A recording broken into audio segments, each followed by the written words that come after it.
Bonjour, bonsoir tout le monde et bienvenue sur ce 106e épisode de l'ESC Made in France. C'est l'épisode de rentrée. Enfin, l'équipe est réunie à nouveau et on va pouvoir traiter les nouvelles qui sont parues lors de ce mois d'août. J'ai avec moi Gwen. Bonsoir Gwen. Bonsoir. Également avec moi Mike. Bonsoir Mike. Bonsoir, je m'excuse personnellement pour le retard. Pas de souci. Et Alexandre. Bonsoir Alexandre. Bonsoir. Et bonsoir Adil. Bonsoir. On va commencer sans plus tarder avec des hommages. Avant d'aborder les premiers sujets, nous voudrions rendre hommage aux chanteurs et chanteuses qui nous ont quittés lors de cet été. Tout d'abord, Özkan Ugur, qui avait représenté la Turquie en 1985 et 1988 avec le groupe MFO. Ils avaient chanté en 1985 la chanson Didai Didai Dai, où ils avaient terminé 14e, et la chanson Souffle, avec laquelle ils avaient terminé à la 15e place en 1988.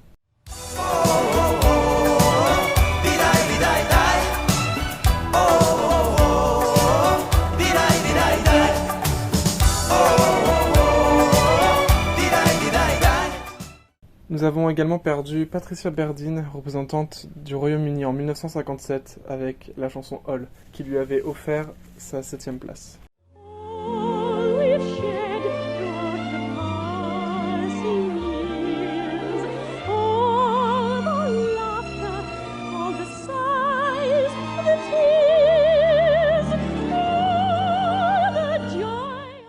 Enfin, nous avons aussi perdu un gagnant de l'Eurovision. Le gagnant de l'Eurovision 1990, Toto Cutugno, qui avait chanté la chanson Insieme 1992. Sempre più liberi non è più un sogno e non siamo più soli. Sempre più uniti dammi una mano e vedrai che voli. Toutes nos condoléances vont à leurs familles, à leurs amis et à leurs proches. On commence avec une nouvelle que tout le monde est un peu au courant, c'est l'Eurovision 2024 qui se passera à Malmö les 7, 9 et 11 mai. La nouvelle est venue assez vite comparée aux autres années, et du coup au début du mois d'août il me semble. Adil, qu'est-ce que tu en penses ? C'est vrai que venant de la secte qui vénère l'Eurovision comme un second dieu, c'est pas étonnant. Et puis quand même, c'est quand même une petite logique un peu sympa qu'on retourne à Malmö après que Loreen ait gagné. Et concernant les dates, c'est quand même l'échéance la plus courte pour le Malmö depuis 2014 à Copenhague. C'était 10 mai, 2024 sera le 11 mai. Et juste envie de dire... Allez là, ils étaient, faites un show digne de 2016. Gwen, qu'est-ce que tu en penses ? Alors moi qui ai prévu justement d'aller à Malmö l'année prochaine, je suis assez satisfait des dates. Surtout ça tombe sur une semaine avec 2 jours fériés, donc déjà c'est assez positif pour mes congés si j'ai envie de dire. Après Malmö, je dirais peut-être le problème par rapport à l'aéroport, c'est qu'il faut aller à Copenhague pour aller directement après à Malmö. Mais bon, après, je pense qu'ils ont déjà fait l'Eurovision en 2013 au même endroit, donc je pense que les Suédois ont déjà les billes justement pour faire un gros show, je pense, en 2024. Moi, je m'inquiète pas du tout de mon côté. Et également, j'ai très très hâte. Et Alexandre, qu'est-ce que tu penses de ces choix ? J'ai hâte aussi, c'est une ville qu'on a déjà vu organisée dans le passé, évidemment. Je sais pas si... Est-ce que ce sera vraiment nécessaire d'aller à Copenhague ou alors est-ce que ce sera trop bondé sur Malmö ? Est-ce que les prix se sont envolés pour les vols ? Je sais, personnellement, je me suis pas renseigné, donc du coup c'est une vraie question que je vous pose. Mais dans tous les cas, oui, c'est une bonne nouvelle. Et comme j'ai déjà dit, c'est bien que la Suède organise parce que à chaque fois qu'on a eu la Suède aux commandes, ça a toujours été un excellent moment au niveau production. Donc il n'y a pas de quoi être triste sur ce point de vue-là, et Malmö fait très bien l'affaire, évidemment. Après, perso, je pense que dans tous les cas, peu importe la ville qui organise l'Eurovision, c'est devenu maintenant un budget assez conséquent d'aller voir l'Eurovision en présentiel. Je pense que ouais, ce sera assez cher niveau. Je pense que Copenhague va être assez chargé notamment. On va continuer sur la Belgique qui a annoncé en début de ce mois de septembre que Musti les représenterait. Donc c'est une annonce qui est vachement qui arrive vachement très tôt. Peut-on dire, j'ai eu un accent sur la dernière, j'ai une montée dans les aigus sur la fin de la phrase. Et du coup, Musti, on le connaît, donc c'est un chanteur déjà qui a assez d'expérience, qui a notamment été juge dans la version belge de Drag Race. Adil, qu'est-ce que tu en penses? Bon, en fait, le fait qu'il soit juré dans Drag Race, perso, je m'en fous. Mais vu le potentiel artiste, il y a intérêt que la RTBF ne se force pas, vu là c'était place un peu surprise de Gustave l'an dernier par la télévision néerlandophone pour la Belgique.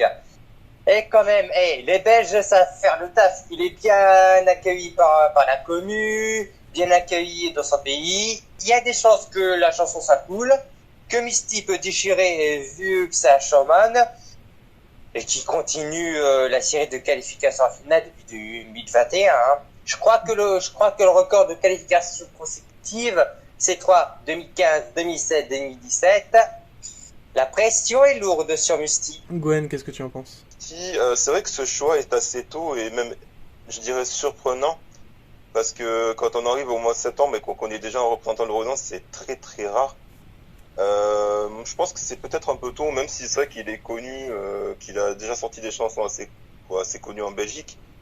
Je pense qu'il faut quand même attendre que sa chanson sorte, je crois que c'est au mois de février. Pourquoi pas, mais voilà, moi je préfère patienter de mon côté. Mike? Bah, sur le fait que ce soit vachement tôt, ça me surprend pas non plus des masses, vu que la dernière fois que la RTBF était là, ils ont annoncé Jérémy Akézé. Bah, en fait, Jérémy Akézé était le premier participant de l'Eurovision 2021 à avoir été annoncé, et c'était dans la même période que Musti en août. Concernant Musti, j'ai écouté un peu ce qu'il faisait, etc. Et c'est un style vraiment particulier. C'est une sorte de pop, mais une pop un peu plus calme, un peu plus posée. Pas une balade, tu vois, mais un truc qui peut plaire, qui peut être assez mainstream. Et surtout, je suis très confiant vis-à-vis de la Belgique, parce que déjà, je pense que la Belgique, ils ont le taquet, parce que vraiment, pour moi, la Belgique, c'était les underdogs de 2023. Vraiment, personne ne s'attendait à ce qu'ils fassent un bon résultat, que ce soit lors de la sélection nationale et lors de la finale, et même lors des demi. Donc, on s'attendait à ce qu'ils aient une queue. Au final, ils ont fini 9e, 8e, 8e, 7e, je sais plus. Dans le top 10. Voilà. Donc, je pense qu'ils ont la niaque. Et surtout, il y a les intentions autour de Musti que je trouve très louables et vraiment qui rassurent. Où on n'est pas dans un délire où on va faire une chanson pour l'Eurovision, une chanson eurovisionnaise, tu vois, c'est un terme qui plutôt me plaît pas des masses. Vraiment, Musti a dit non, je veux être sincère et honnête envers moi-même et envers mon style. Et moi, pour moi, si je dois amener une chanson à l'Eurovision, c'est un truc que derrière, je peux mettre dans un de mes albums sans le moindre problème. Donc, pour ça, je suis très curieux et très confiant vis-à-vis de la Belgique. Après, pour son style, c'est pas non plus un style qui m'a collé au plafond, qui m'a fait dire waouh, ça va être incroyable, j'ai trop hâte à être en février lors de la sortie de sa chanson. Mais je pense pas non plus que ce soit l'un de ceux que j'aimerais le moins. Je pense vraiment, en termes de pronostic vis-à-vis de son style, je pense que ça sera milieu de tableau de mon côté. Mais quoi qu'il en soit, j'ai très hâte en février de voir un peu ce que va donner Musti. J'ai très confiance. Et j'aurais jamais imaginé mettre dans mon bingo un acteur du film Grave de Julia Ducournau dans à l'Eurovision. Donc rien que pour cette anecdote-là, je suis content qu'il soit là et c'est super. Oui, il est aussi acteur, effectivement, Musti. Et Alexandre, tu voulais nous en parler aussi? Oui, pour moi, c'est un bon choix. Alors, j'aimerais faire une petite aparté sur ce choix de la RTBF. Qui nous révèle ce choix très tôt, quasiment au mois d'août. Je sais plus si c'était fin août ou début septembre, bon bref. Mais c'est en tout cas un choix encore plus tôt que d'habitude, qui de base déjà avait souvent lieu en septembre-octobre. Donc déjà c'était tôt, mais alors là, on a touché le fond. Jérémy Akézé, je me souviens, c'était fin août. Hein. Oui, voilà. Donc pourquoi pas, j'espère juste que un peu comme Israël qui avait révélé son artiste très très tôt, j'espère que derrière que le morceau et que la presta et que la production générale suivra, quoi. Parce que récemment, on a été habitué un peu à une Belgique qui se joue qui tente des choses, mais qui va pas au bout de son potentiel. Qui parfois sélectionne des artistes qui sont pas forcément au top niveau performance vocale. Après, bon, c'est pas dramatique, hein, c'est pas des robots non plus. Je pense qu'ils peuvent. Mais voilà, on a été habitué un peu à une Belgique avec des résultats moyens, quoi. Avec Jérémy l'an passé et la non-qualification d'Eliott en 2019. Donc là, je compte que la Wallonie. On est loin de. Moi, j'aimerais bien revenir au temps où on avait des productions solides et efficaces et en même temps originales, notamment avec Blanche et Loïc Notet. Donc j'espère qu'on aura tout ça. A priori, ça semble prometteur vu que là, clairement, Musti, c'est un showman. Il est habitué, il est dans la trentaine. Et il a été jury sur Drag Race, c'est ça, il me semble, C'est ça. que t'avais dit. Donc il a l'habitude des projecteurs. Il a participé normalement à de nombreux tournages de films. Donc globalement, il est habitué aux projecteurs. Donc une grande scène, même si c'est pas non plus tous les jours qu'on fait des arènes à 20 000 personnes. Globalement, je pense que il devrait se sentir plutôt chez lui.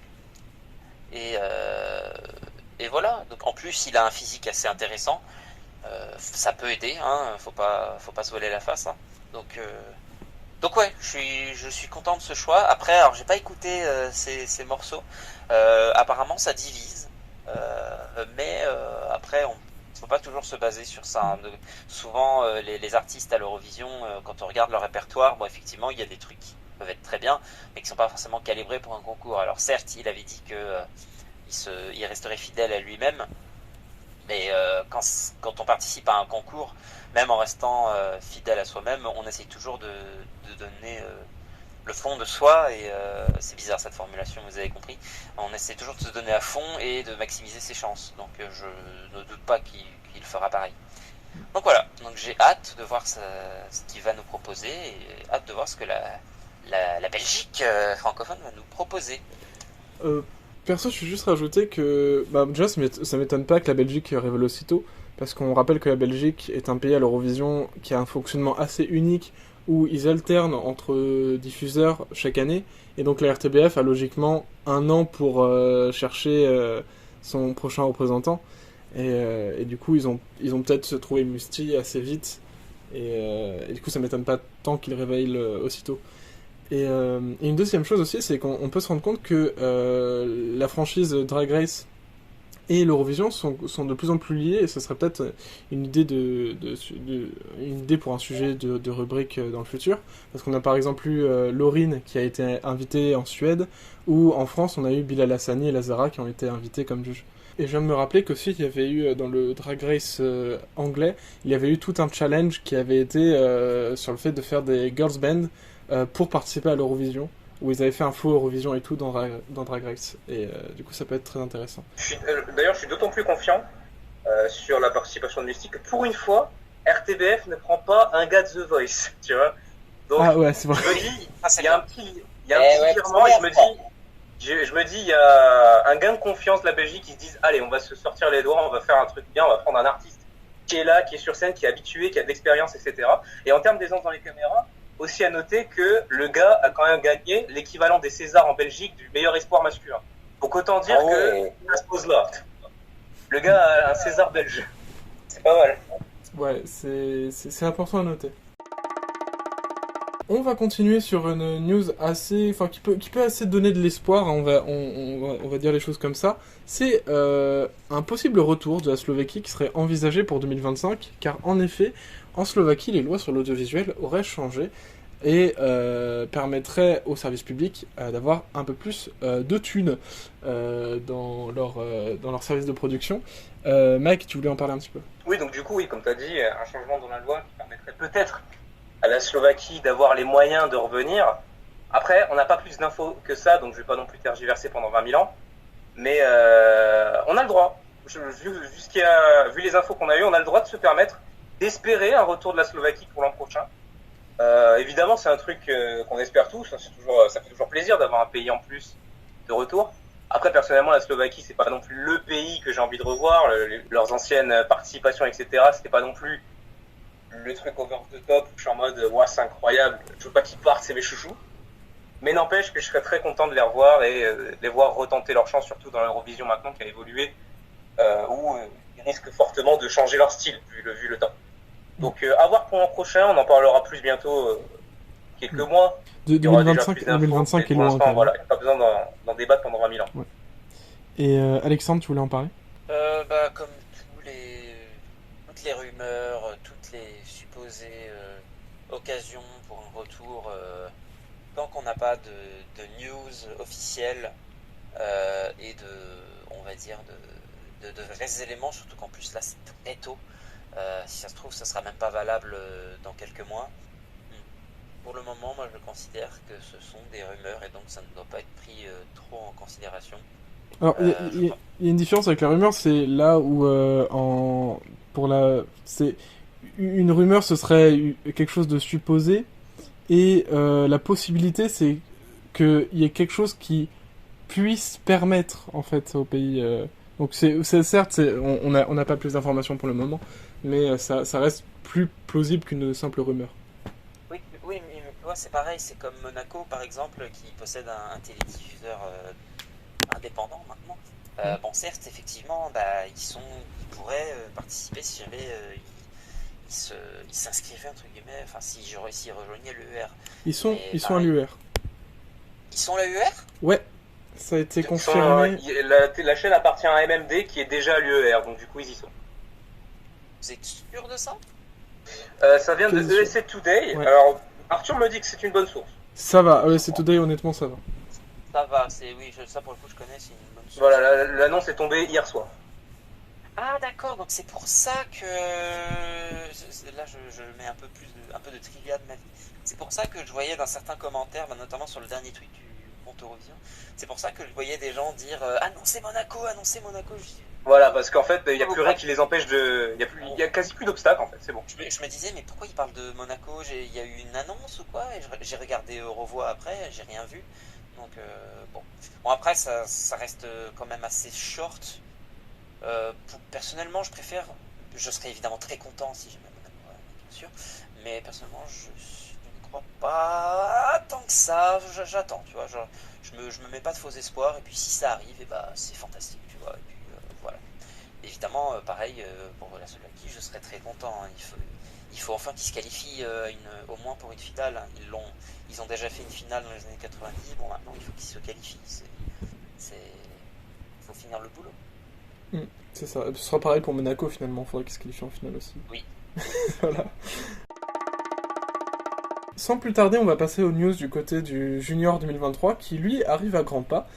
Et on va parler notamment tout d'abord du logo qui a été annoncé avec le slogan Heroes. Adil, qu'est-ce que tu penses de ce logo ? Alors, au-delà de la référence voulue non de la chanson de Montes et Merlot pour l'Eurovision 2015, des dédicaces à Michael, il est clair qu'Alexandra a voulu encore se démarquer des autres logos avec une Explorer couleur qui s'harmonise très bien avec le drapeau, c'était méga stylé. Par contre, le seul bémol, c'est la manière d'afficher le Clyde Heroes. Je suis pas trop fan, mais bon, à titre personnel, je préfère quand même l'édition 2021 auquel c'était stylé. Elle avait fait du beau boulot avec les équipes de France Télé. Mais bon, j'espère vraiment qu'elle sera organisée un bon show avec Olivier Mine à la présentation. Mais cela ne saurait tarder. Gwen ? En fait, je devais parler pour la Slovaquie, mais tu m'avais pas nommé. Ah, tu l'as pas pour la Slovaquie ? Oh là, je suis désolé. Je suis vraiment désolé. Vas-y, parle pour la Slovaquie. Bon, je vais faire un détour sur la Slovaquie rapidement. J'ai envie de dire, c'est comme chaque année, de toute façon, il y a toujours des rumeurs pour chaque pays qui vont revenir par-ci par-là, comme Andorre, Luxembourg, Monaco. Le Luxembourg il revient l'année prochaine, donc c'est pas impossible que la Slovaquie reviendra peut-être dans le futur. Et espérons effectivement. Alors par contre, je suis pas d'accord avec, je pense que c'était, je sais plus, Mike. Dans le passé, quand même, ils ont sorti des chansons qui étaient pas mauvaises, même si bon, ils n'ont pas eu de réussite non plus dans le live, comme Oreroni ou I'm Still Alive ou Modlitba. Mais j'espère que la Slovaquie, s'ils reviendront, que... Par contre, moi, ce que je pouvais leur reprocher à l'époque, ce qu'ils avaient fait en 2009-2010, ils avaient fait une sélection qui était peut-être un peu trop longue, un peu trop lourde. Peut-être de faire une sélection peut-être un peu plus simple, avec des chanteurs... Enfin, un peu peut-être comme la République tchèque, je pense peut-être qu'ils s'en tireraient un petit peu mieux. Ensuite, sur le junior, le logo du junior, j'aime beaucoup. En fait, j'aime peut-être même mieux celui-ci que celui de 2021. Je trouve qu'il est assez, j'aime dire qu'il est assez français, j'ai envie de dire. Par contre, le seul reproche que je pourrais peut-être lui faire, c'est qu'il manque un peu de couleurs vives. Je trouve qu'il est un petit peu trop sombre. J'aurais aimé qu'il soit peut-être un peu plus, qu'il montre un peu plus de vivacité. Alexandre? Et ben moi, ce logo, je suis désolé, mais je l'aime bien. Genre, je sais que bon, chacun a son avis, mais j'ai vu énormément de haine pour ce logo en disant ouais, est-ce qu'on pourrait être normal, enfin est-ce qu'on pourrait être normaux au bout d'un moment, on pourrait pas avoir un logo comme tout le monde et tout, mais enfin déjà c'est pas forcément bien de forcément se conformer à tout. Et puis je sais pas, personnellement je trouve que il est pas non plus, bon c'est pas le logo le plus moderne peut-être, mais franchement ça fait l'affaire je trouve. Et puis je sais pas, c'est un logo comment dire, qui est adapté à son audience et qui est adapté, enfin, est coloré, qui est énergétique et enfin pour moi il n'y a pas de problème en fait, tu vois. Donc non, je trouve que c'est très bien. Puis en plus il diffère un peu de ce qu'on a eu l'habitude. C'est vrai que souvent les logos et motos de l'horizon junior, c'est vrai que c'est un peu souvent la même recette, hein, c'est-à-dire un slogan en 3 mots, souvent, donc c'est-à-dire un verbe, un déterminant et un mot, par exemple Share the Joy, Spin the Magic, pour les plus récents, Move the World aussi. Alors que la France, pour le coup, adopte plutôt on va dire, une marque plus directe, straightforward. On avait Imagine en 2021 et là, bah, c'est Heroes. On indique directement le thème. On n'a pas de truc alambiqué en mode tourner, machin, la magie dans l'air, je sais pas quoi. Non, c'est Heroes, c'est le thème. Le thème de cette année, c'est les héros. Parce qu'on invite des héros à la scène. Et moi, je trouve que c'est pas mal. Et puis, pareil, la patte graphique est un petit peu différente de ce que les autres pays proposent. On a vu, bon, la Tour Eiffel, certes, c'était pas ultra original non plus, mais au moins, on a tenté des choses avec la patte, on va dire, la police d'écriture du logo qui, pour le coup, faisait assez futuriste et en même temps lié avec l'imagerie de Noël et tout ça. Franchement, j'ai adoré. Et puis bah là cette année je pense qu'on sera parti pour une identité visuelle aussi très propre et très claquante et très énergétique aussi, donc assez différent de d'habitude, donc bah, moi je suis totalement pour. Peut-être que je serais déçu, hein, évidemment, peut-être qu'au final je trouverais ça mid, disons, mais au final pour l'instant je n'ai pas de gros défauts à dire. Pour moi c'est très bien. Perso, j'aime beaucoup le slogan Heroes, je trouve que c'est vraiment un très très bon slogan. Par contre, j'avoue, je suis pas fan du logo. Est-ce qu'on peut appeler ça un logo? J'appellerais plus ça une direction artistique qu'autre chose. Je trouve que, en fait, c'est pas que je trouve moche le logo, c'est que je trouve un peu facile en fait sur certains points. Par exemple, la poudre multicolore comme ça, je trouve ça assez vu et revu, et la police d'écriture qui a été utilisée pour Heroes, je la trouve un peu cheap et dépassée. Mais après, ce n'est que mon avis. Je préférais largement ce qu'ils avaient fait en 2021 pour Imagine, même si je n'avais pas été convaincu par le logo aux premiers abords. J'avais été convaincu au fur et à mesure. Donc clairement, je suis pas convaincu pour cette année. On verra comment la direction artistique va évoluer, mais pour l'instant, je suis pas énormément fan. Et Mike, apparemment, tu as une petite info sur le logo. Oui, alors au-delà du fait que je l'aime bien, Je dis pas que c'est vrai, hein, mais j'ai vu beaucoup d'accusations, j'ai vu beaucoup de gens accuser le fait que le logo a été fait par une IA. Non, c'est faux, c'est pas possible. C'est complètement faux? Parce que j'avais vu pas mal d'accusations en mode il y a eu plusieurs rendus du logo avec des différences de... Vas-y. Non, mais c'est facile. Pour moi, j'y crois pas du tout parce que c'est facile à partir du moment où le logo il existe, il a été annoncé. C'est très facile pour une IA de le reprendre et de le modifier. C'est extrêmement facile, surtout qu'il est récent en plus. Donc non. Et puis en fait, c'est facile d'accuser l'IA maintenant qu'elle est très présente sur Internet et tout ça. Les arguments que j'ai vus, c'était notamment que soi-disant la police d'écriture serait pas logique avec la barre du R, je crois, qui dépasse un peu trop, la barre Le du S A. aussi. Je sais plus, mais vous vous rendez compte des accusations stupides que Oui, c'est. surtout J'avais vu aussi pas mal de une IA, gens juste l'avoir passé vraiment sur les logiciels qui détectent si tel truc a été fait par une IA ou pas et que Alors oui, ça, 100%. sache que une IA, justement, j'ai vu ça sur Twitter, quelqu'un avait fait le test. Une IA, quelqu'un avait fait le test de rentrer les paroles de l'Eurovision de cette année 2023 dans une IA pour voir si elles avaient été générées par une IA. Et on va dire 90% des chansons avaient au-dessus de 50% d'IA. Mais pour moi, c'est juste pas possible en fait d'avoir un résultat comme ça parce que les paroles de cette année, elles sont pas différentes d'autres années particulièrement, tu vois, c'est toujours un peu la même chose. Et l'IA n'existait pas avant. faudrait voir sur des chansons où l'IA n'existait pas encore. Oui, voilà, justement. Mais pour moi, quand tu compares, pour moi, il n'y a pas de grande différence, tu vois. Et là, pour moi, ça saute pas aux yeux que ce soit fait par une IA, tu vois ce que je veux dire. Donc, encore, tu m'aurais dit. Ok, tu m'aurais juste pris certains exemples. Par exemple, pour moi, la chanson de la Géorgie l'an dernier, ça pue l'IA. Par contre, on est d'accord. Oui. Ça pue l'IA. Quand tu vois que c'est mal, genre c'est même les fautes dedans et tout. Je suis d'accord. Bon, on n'a pas de preuves, mais j'avoue que ça pue franchement l'intelligence artificielle. Mais pour le reste, non. Enfin, t'as pas besoin d'une IA pour des paroles. Je veux dire, t'as des écrivains et tout qui te pondent des paroles en 5 minutes. Hein. Donc c'est pas comme si c'était un travail extrêmement difficile. Tu vois ce que je veux dire? Et puis même pour revenir à ce logo, selon moi, non, il n'y a pas de... Ouais, puis honnêtement, là, ça m'étonnerait qu'une IA aurait pondu un logo aussi moche, quoi. Oui. Ah non, il est bien.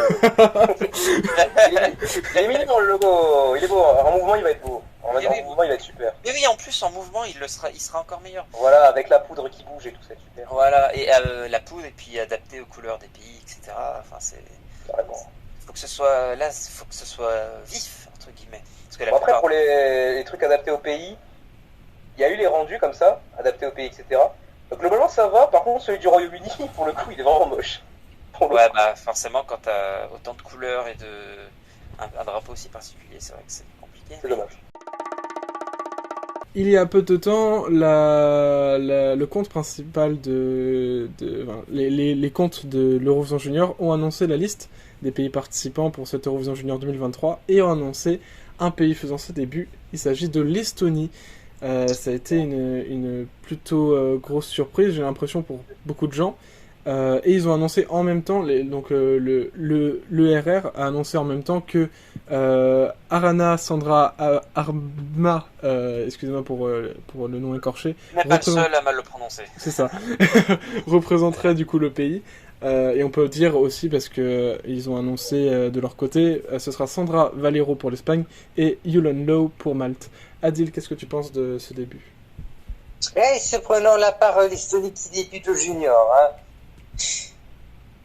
Après, on serait dit un petit retour d'appli nordique, genre Norvège, Suède, qui a des matchs juniors. Oui, mais là, tellement content en fait que l'Estonie, hein, car en fait, on dit plus on est de fous, plus on rit. Et en plus, je crois l'artiste des poétesses, je crois que j'ai vu sur les réseaux sociaux qu'elle peut nous sortir un titre un peu rap. Et bon, hâte de voir ce qu'elle va nous proposer.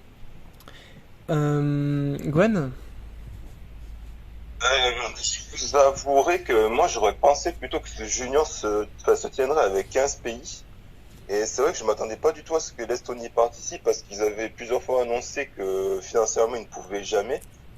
À l'instar toujours, enfin, je veux dire, au même acabit que ces pays voisins tels que la Lettonie et la Lituanie qui avaient participé dans le passé mais qui n'y participent plus à cause des problèmes financiers. Bah déjà bon, bah, welcome Estonia, ça veut dire, hein, bienvenue l'Estonie. Après, qui sait, ça peut être bon, une bonne chanson, on sait pas, hein, peut-être qu'elle va nous sortir quelque chose de bien. À voir. Je voulais juste peut-être mettre un petit mot sur Yoon Lando qui avait été choisie sur Malte. Il était temps quand même pour elle qu'elle soit choisie parce que je crois qu'elle a 13-14 ans, mais elle avait tenté dans le passé de représenter son pays sans y être arrivée. J'espère que Malte va je sais pas, qu'ils nous choisir une bonne chanson et vraiment qu'ils vont retrouver le haut du classement parce que c'est pourtant un pays qui mérite vraiment d'avoir une troisième victoire à leur palmarès. Alexandre, tu peux intervenir. Et bah, je suis très surpris pour l'Estonie, mais je suis très content. On a eu, pour tous les concours organisés en France, on a eu la totale. En 2021, on a eu 10 pays qui reviennent, avec en plus le retour, enfin, la première apparition de l'Allemagne en présentiel. Parce qu'en 2020, c'était forcément à distance, comme vous le savez. Et puis voilà. Et puis là, bah, on a même un tout nouveau dans l'équipe. Donc ça fait plaisir. Et Oui. on peut souligner, d'ailleurs, tu me fais penser, que l'Allemagne est bel et bien de retour cette année et qu'on a enfin l'intégralité du Big Five qui sera au junior cette année. Pour la première fois depuis l'intégration enfin le début du junior, qui d'ailleurs fêtera ses 20 ans cette année. Alors la 20e émission était déjà l'an dernier, mais là ce sera vraiment les 20 ans en novembre du coup du C'est ça. concours. C'est ça exactement. Donc très content pour l'Estonie. J'ai hâte de voir ce qu'ils vont proposer. J'ai hâte d'entendre cette fabuleuse langue dans le palais d'Ikaya à Nice. Et donc franchement c'était inattendu parce que l'Estonie généralement c'était parmi les années précédentes, c'était parmi les premiers pays à directement confirmer leur non-participation. Donc ça fait du bien. Peut-être que ça pourra inciter d'autres pays du pays baltes à participer. Qui sait, peut-être. Et globalement pour les artistes annoncés, alors même pour l'Estonie qui a annoncé son artiste le même jour, je n'ai pas vraiment de commentaires à faire, si ce n'est que ça prouve qu'ils sont ils sont déterminés, qu'ils ont planifié ça très tôt, parce que j'imagine que du coup ils ont pris leur décision bien en amont durant l'été. Donc c'est une bonne chose. Ils font pas genre juste ouais on participe et puis on va décider au dernier moment. Non, donc ça prouve qu'il y a au moins un minimum d'application, donc c'est bien. Voilà.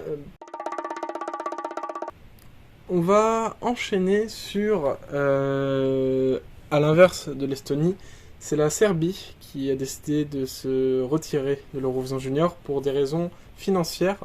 Gwen, tu voulais en parler? Bah, à l'instar de l'Estonie, ouais, bon, je veux dire, au contraire de l'Estonie, je ne suis pas étonné du retrait serbe. C'est vrai qu'ils ont annoncé, je crois, des problèmes financiers, mais je pense qu'en fait l'audience ne suit pas non plus dans le pays.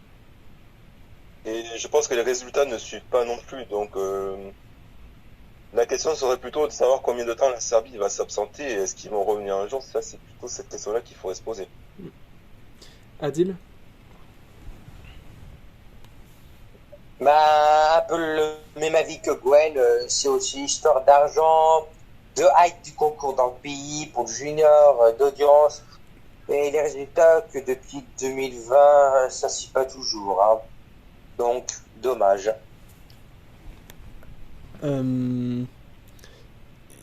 Alexandre? Eh ben, je suis déçu aussi. Je pense que effectivement les audiences et tout, ça n'a pas dû aider, mais je pense que le fait que leur représentant était littéralement malade et n'a pas pu participer, je pense que vraiment c'est la goutte d'eau qui a fait déborder le vase. C'était le dernier clou dans le cercueil, comme diraient nos amis roast beef.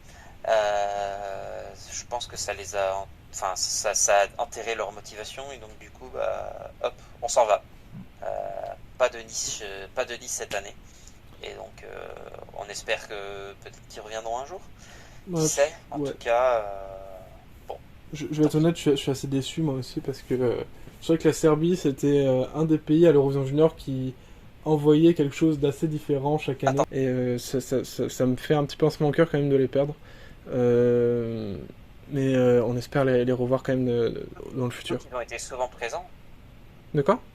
Surtout qu'ils ont été souvent présents. C'est ça, oui, surtout qu'ils étaient souvent présents. On va clôturer ce 106e épisode par parler des chansons néerlandaises. Pour le Song Festival, le Junior Song Festival. Il y a 4 chansons qui ont été choisies pour ce Junior Song Festival. Side by Side, Holding On To You, Better Together et Magic. Qu'est-ce qu'on en pense de ces chansons, Mike ? Alors oui, après, ça fait quelques temps que je les ai écoutées. Je me suis réécouté là pour l'enregistrer. Et c'est dommage, parce que vraiment, je les trouve assez insipides pour la plupart. C'est un peu méchant à dire, mais vraiment, je les ai écoutés, je les ai enchaînés, et je les ai oubliés au bout d'une heure, quoi. Donc c'est vraiment pour ça que je suis allé les réécouter vite fait, parce que vraiment, j'ai plus trop de souvenirs de ces chansons. Donc, il y a ceux des groupes de Flair qui vraiment est celui où je suis en mode faut vraiment pas les prendre. Better Together, qui ça va, un petit refrain cool, mais pareil, qui est pas très mémorable. Sep et Yasmine, qui a un style particulier, ça peut te démarquer au junior, mais pareil, ça peut devenir mieux en live, mais en l'état, je suis pas convaincu. Et vraiment, c'est limite par défaut en fait, mais à titre personnel, si je devais choisir un représentant, je prendrais Duran avec Magic, parce que il y a la voix qui est sympa, il y a le refrain qui quand même reste un peu en tête et tout. C'est pas le meilleur, mais c'est le moins pire, donc je partirais sur Duran Magic. Mais en vrai, en l'état, genre lors du show, je serais pas déçu s'ils prennent qui que ce soit, parce que j'ai pas non plus beaucoup d'attentes là-dessus. Moi, je vais être un peu plus positif que toi sur les chansons. Alors honnêtement, Better Together et Side by Side, je les ai assez oubliés. Honnêtement, je trouvais que c'était des chansons que je trouvais chaque année au Junior Song Festival, pas intéressantes. Par contre, les deux autres, alors Holding On To You, j'aime beaucoup, c'est ma première place. Je trouve qu'il y a vraiment une vraie vibe dedans. Mais je dois dire, Magic, quand je l'ai écouté, je me suis dit, on tient peut-être le gagnant de l'Eurovision 2023, enfin l'Eurovision Junior 2023. Je trouve qu'il y a... Oui, pas l'Eurovision Junior, pas l'Eurovision. Mais oui, du coup, Magic, il y a clairement quelque chose, je trouve, qui se passe. Il y a vraiment une vibe qui se dégage, qui est, je trouve, accessible à tous. Qui est très family friendly, qui est très honnêtement très cool. Je vous invite à écouter Magic de Duran, c'est ça, qui je pense pourrait marquer les esprits, et je pense que c'est lui qui va représenter les Pays-Bas, parce que c'est lui qui se démarque le plus des 4 chansons, même si encore une fois je préfère Holding On To You, et ça a l'air d'être le choix de la communauté, Holding On To You, parce que c'est la première place sur le sondage du serveur Discord Eurovision Song Contest. À voir. On aura. Alors, je sais pas quand va se tenir la finale nationale. Si vous avez la date. C'est le 23 septembre. C'est 23 septembre. 23 septembre. Ouais, j'étais pas loin. Bah super. Ah, c'est ça. On se retrouve le 23 septembre pour débriefer ça. Et du coup, c'est ainsi que s'achève le 106e épisode de l'ESM Made in France. Merci Adil d'avoir été là. Merci beaucoup. Merci Gwen. Merci beaucoup. Merci Mike. Mais de rien. Et merci Alexandre. Et merci de rien. On se retrouve la semaine prochaine ou on sait pas quand hein, pour un prochain épisode. D'ici là, on vous souhaite à tous... 2 mois. Ah, dans 2 mois. Non, peut-être pas dans 2 mois.